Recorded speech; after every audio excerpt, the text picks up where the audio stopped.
We got a guest.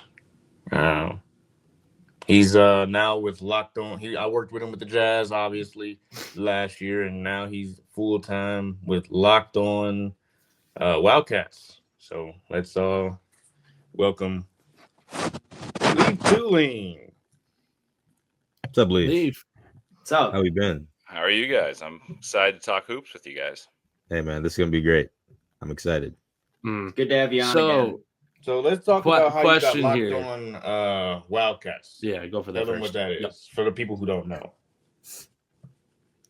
Well, it's a daily show of covering Arizona for the most part basketball because they are a basketball school. Cover football as well, and I'd done Locked On Jazz, Locked On NBA Draft essentially, and so kind of had my time there doing different things for 3 years, and now finally have my own show, and it's fun to kind of have the own direction over it as opposed to being a fill-in or a full-time guest almost. And so now having my own show has been rewarding, but it's also been fun because I do a lot of deep dives into college basketball well before the season, no matter which team I'm covering or if I'm covering a team whatsoever. And in doing so, before getting the job, I kind of had Arizona ranked well ahead of where they were ranked. And then when I got the job, I started like specializing my deep dive into Arizona, and I had them ranked well ahead of where they were ranked already. Started really diving in and convinced myself, okay, this team could be a Final Four team. And so far, in 2 weeks of basketball, they're ranked number 4 in the AP poll. So I'm pretty excited about that. I mean, I'm not an Arizona fan by trade or anything. Like I didn't grow up a fan, but as someone who loves college basketball and really studies it, it's been a rewarding experience. Well, and now they have, they have what could arguably be a national championship preview upcoming tomorrow against UConn. Tell me, how confident are you going into that one? Because UConn looks to be a wagon again after starting out real slow last year. Okay, so I have a take that I've said a number of times on my show, but this will be it'll sound crazy, but bear with me on this, and then I'll get to the answer of that game in particular. But so here's my take, and I said this before the season started. Arizona played Florida in the opener, UCLA the other day. They play UConn, Alabama, Auburn, and San Diego State of their 6 non-conference games against like big time opponents, and then they play 7 bye games in which they should win all of them. So that's 13 games. And most projections, like you look at Ken Palm, Bart Torvik, all these nerdy analytical sites for college basketball, they projected UConn to go 2-4 by the numbers in against those 6 teams, or 3-3. I thought that at the worst, Arizona would go 11-2 in non-conference, meaning they'd go 4-2 in those games. And I thought that Florida was overrated, and I thought that UCLA would take a little bit because they play super slowly, and Donovan Dent, their best player, plays very quickly.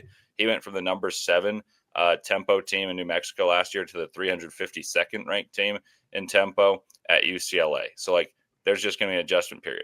So my pitch was essentially Arizona by January would be number 1 in the country because they go 11-2 or better in non-conference play, beating Florida, UCLA, Auburn, and San Diego State, and so this would be 12-1 essentially.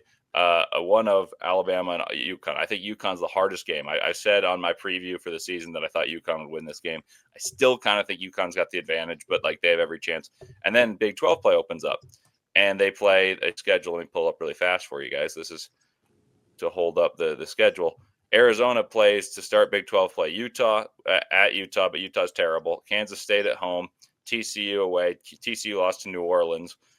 Arizona State's really bad, and it's at Arizona. UCF at UCF, which is tricky because that's a long travel, but they're not good. Cincinnati at home and West Virginia at home. So they should start 7-0. To me, that's 19-1 or 18-2. And if you're 19-1 or 18-2 through 20 games, having beaten the teams that they beat, they should be number 1 in the country. So I said that before the season. I got a lot of hate on it. So far, so good. I still think UConn's probably the hardest team, but I don't think that's the craziest outline to be number 1 in the country, and they're already number 4. What team are you most worried about during that long stretch of the 17 games that you just went over? I know that you said that most of them are easy games, but it's also Big 12. You know, you got a lot of rivalries in the long run, maybe. But what team could you see, maybe upsetting Arizona in the long run? Well, so of the Big 12 schedule alone, you're saying? Yeah. Let's see. I don't like having to travel from Arizona to Florida. I think UCF's weird that way, but I think UCF is not as good. I would go with Kansas State just because they have some serious talent but I really do think that they should win every one of those games. It's hard to say you'll win 7 in a row, but if you were to isolate each of those games, I think they should win all of those. And then I didn't mean to push away the comment of previewing UConn. UConn to me is a really good team, and this is I do a poll every week. I've done this since I was like a little kid. I've had UConn since before the season as number 3, and I think they are number 3 now in the AP poll.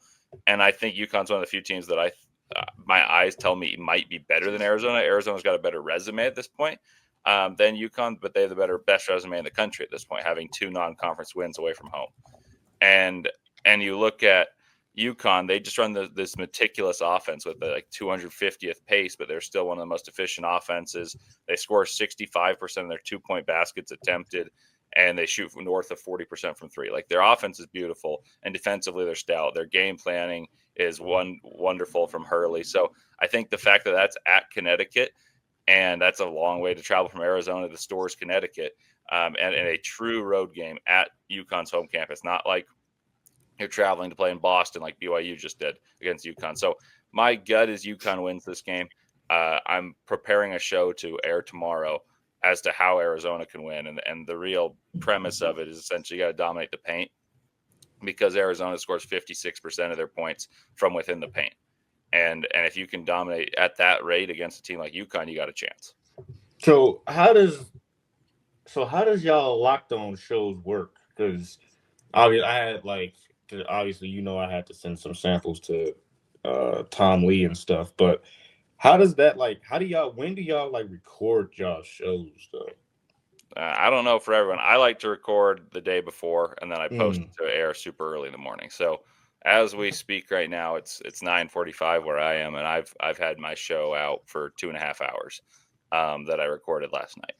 Gotcha. So, and then after this, I'll record some stuff, go through my day, coach different sports, record another one, have a preview out. The game happens, I'll do a postcast, just recapping the game immediately, have live viewers, and then I'll do another show that airs Thursday. So it ends up adding up to a lot, but it's fun, especially when they're winning. So hopefully they can beat UConn, and I think that would put them at number 1 in the country. Now, you just came off a game against UCLA, who now you're talking to a lot of guys from Wisconsin or that general neck of the woods, right? I was Jalen, Chicago area, but everyone else, I don't know if the accent gave it away or not. But UCLA, that game the other night, you only won by 4 points. Correct me if I'm wrong.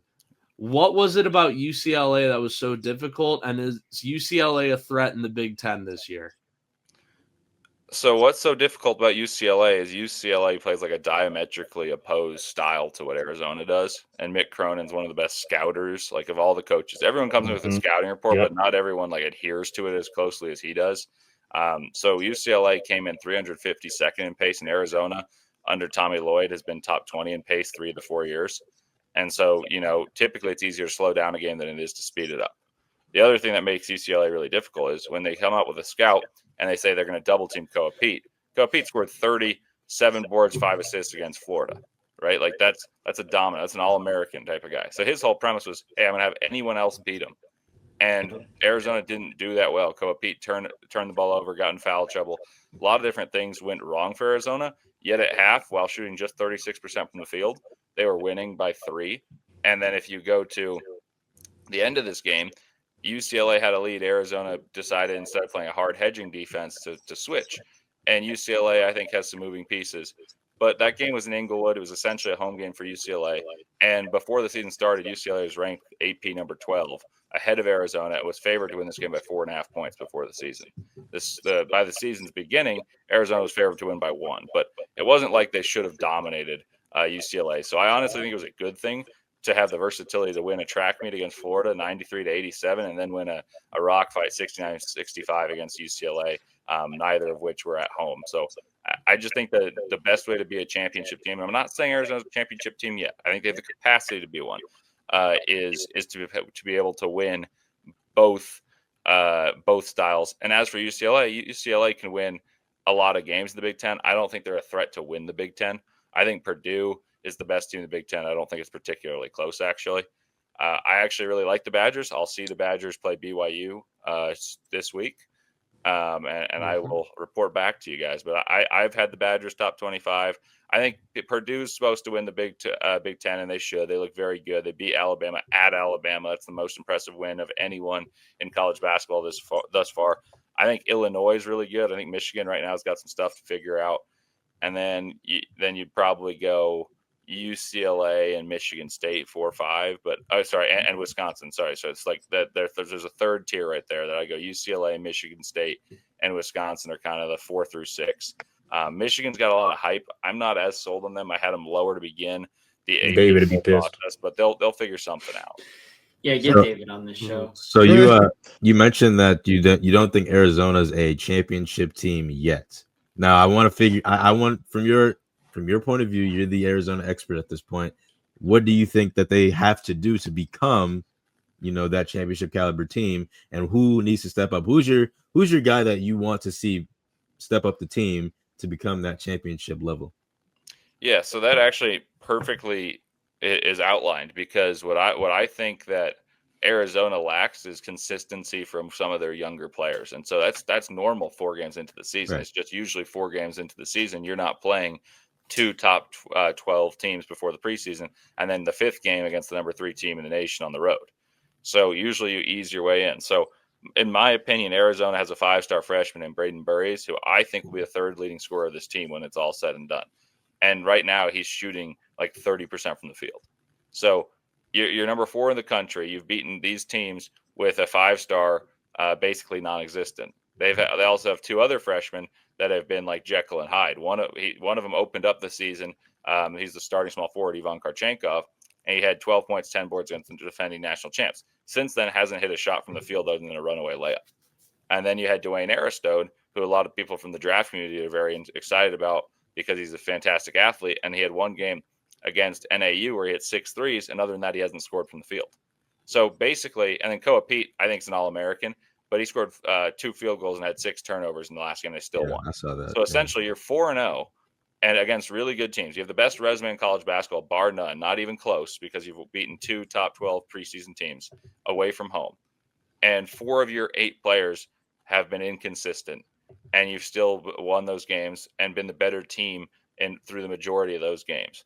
And so if you were to say, okay, you give me 30 more games, give or take, 27 more games in the regular season, you get to Big 12 conference tournament and then March Madness, and you tell me that team stagnates because those freshmen don't improve, then that's the issue of why they're not a championship team yet. However, I'm firmly of the belief, with 27 more games, you could have a significant jump in ability, because those guys, instead of being consistently not very impactful, they might be inconsistent but could have massive impact in certain games.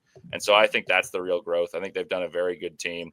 And to the comment here, the sole purpose being one and dones is they haven't had a one and done in quite a while, other than Carter Bryant, who came off the bench. So I disagree with that comment, but I think they've got a really good chance to be a top 2 seed. And, from there, you got to get some luck. You got to play well. I think anything's possible, though. So I have a question. So I've been seeing a lot that this draft class, like this outgoing class into the NBA, could be one of the strongest in recent memory. How do you feel about that? I agree. It's very strong. Yeah, unbelievable. Extremely strong, dude. I think the top 3 are the best top 3 that we've seen since 2003, probably. And that's the LeBron draft.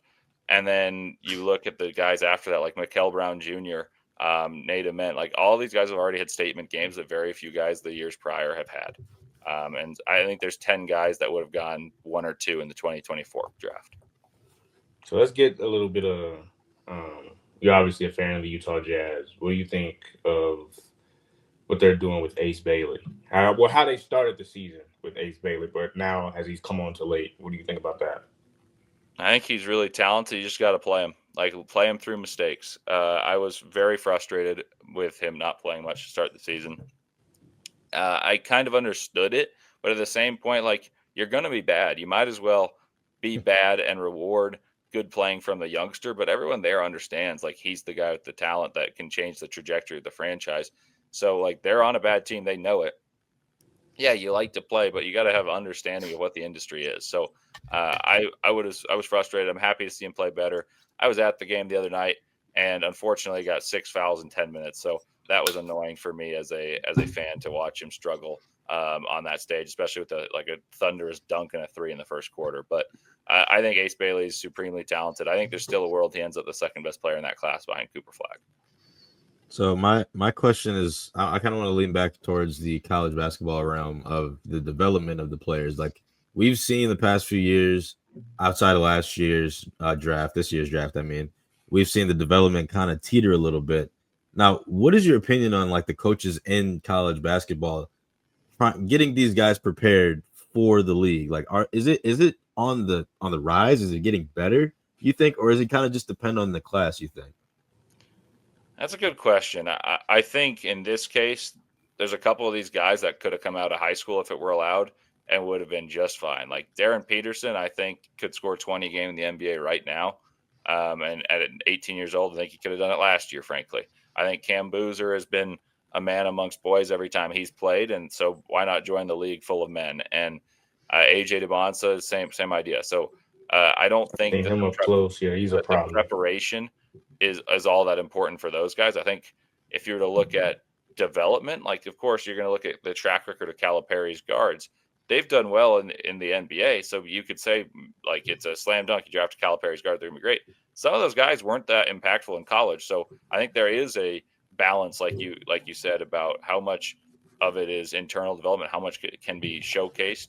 But I think each program's different, how reliant they are on youngsters. So the reason Arizona, for instance, to answer that comment saying one and done's, like the reason Arizona won against UCLA is their seniors played great. They have 4 upperclassmen that were all great in that game, and all 4 freshmen were terrible, and they still had enough balance to be the top 12 preseason team in Inglewood, right? Like I don't think that Arizona's a one and done factory, but they can be because they have the resources to go get some guys. They have the allure of being a big time program. And Duke is the opposite, right? Like Duke's going to get 5 stars every year. That said, Duke has to complement those 5 stars with veterans that know like their role is to be an ancillary piece as opposed to the star. And so I think that there are different programs for different things. I think there's a couple places like, okay, you just like send a 5-star there. They're going to go to the draft, but they're not going to win. And then there's some that are like, hey, we want to win a championship. But it also depends who the player is. Like, does the player care that much about the ride of college basketball? And I think a lot of these guys now getting paid for doing so are very invested in winning championships, and we'll see how invested they are. Like AJ has internal belief that BYU can win a championship. I'm not sure I'm there with him. I don't think they're a well-rounded enough team, but they're top 10 already, and I think they've got tons of room to improve.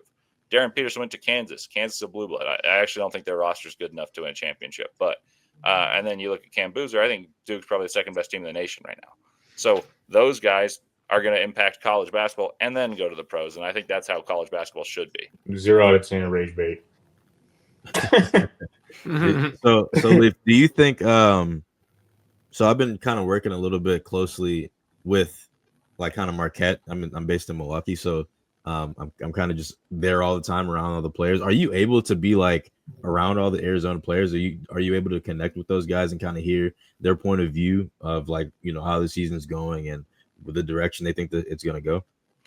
You know, I love Shaka. I actually think he's a very innovative awesome, coach. Man. He's awesome. I'm disappointed in the team this year, and even before watching them play Indiana, and before, was it Maryland? Maryland was on Saturday.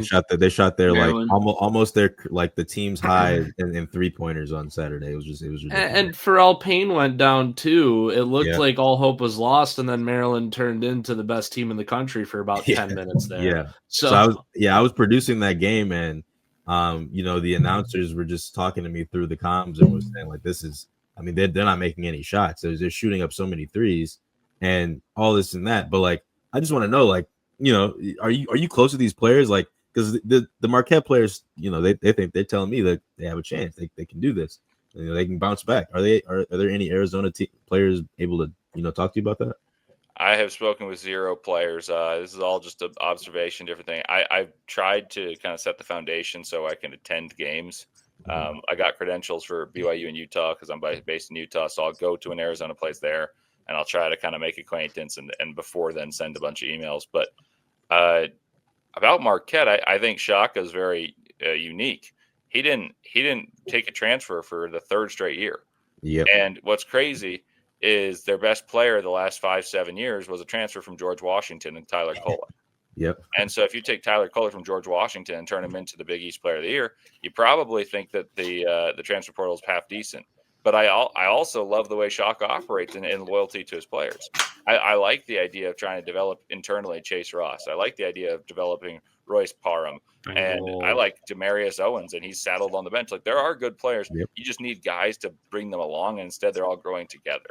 So I think this is a Marquette team that's not – I think it's the worst Marquette team he's had in quite a while. I'd be surprised if they make the tournament, frankly. But I like Shaka. Ooh. Like, I want them to do well.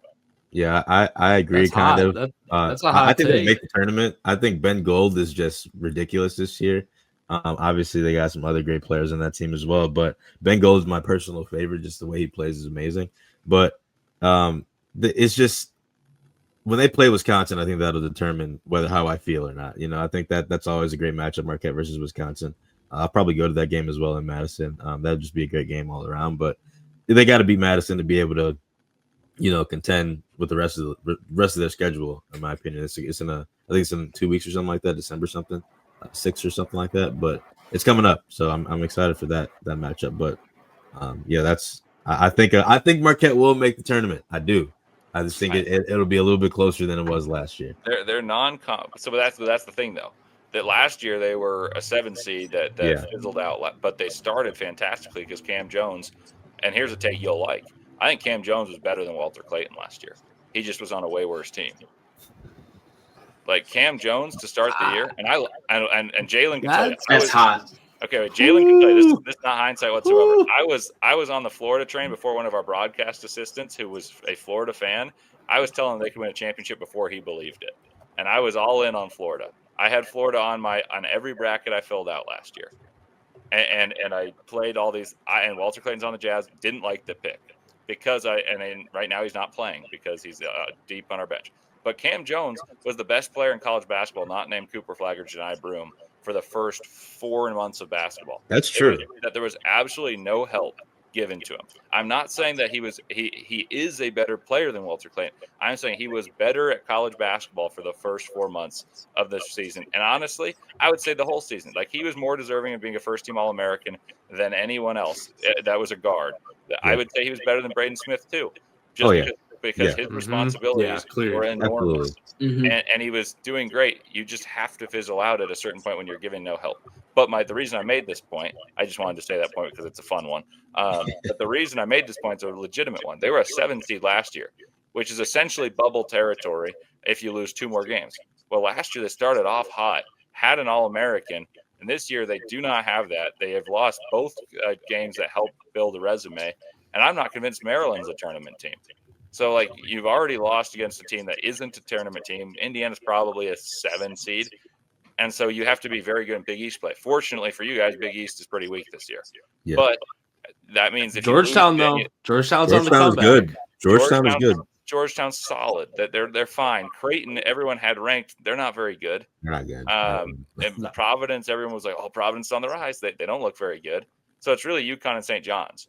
And so now if you lose it all to DePaul, if you lose it all to any of those teams, you're going to lose tons of standing points because you're going to have Q2, Q3 losses, excuse me.